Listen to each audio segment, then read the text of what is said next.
Un des projets d'Elon Musk, c'est de bombarder Mars. Pourquoi faire ça? Ouais, il revendique souvent ça.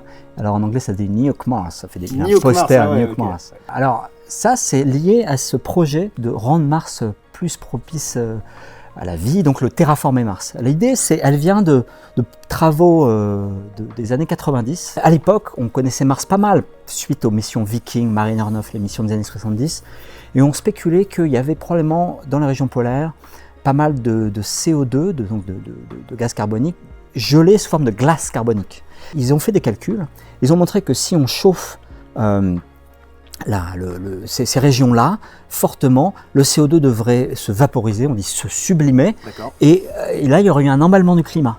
C'est-à-dire que plus on a de CO2, plus il fait chaud, plus le CO2 se sublime, et on pourrait basculer d'un état très froid, très stérile, avec une fine atmosphère, à quelque chose de beaucoup plus chaud, comme il disait, Mars c'était il y a quelques milliards d'années. C'est vrai qu'on sait que Mars il y a quelques milliards d'années était propice à des lacs et des rivières.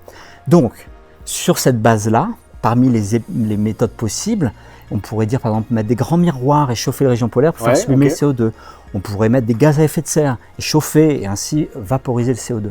Mais non, Elon Musk, lui, il se dit, moi j'ai une idée, on va envoyer plein de bombes thermonucléaires et vaporiser le CO2 et ainsi faire basculer Mars vers un autre climat. Alors depuis, je dois dire, on a montré qu'il n'y avait pas de glace carbonique disponible et que c'était en fait, sur cette méthode-là, cette idée-là ne marchait pas.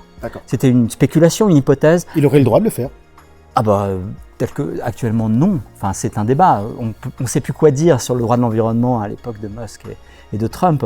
Néanmoins, avec la législation actuelle, non, c'est interdit. On n'a pas le droit de. Il y a ce qu'on appelle le traité de l'espace, puis un certain nombre d'autres traités qui interdisent ce genre de choses.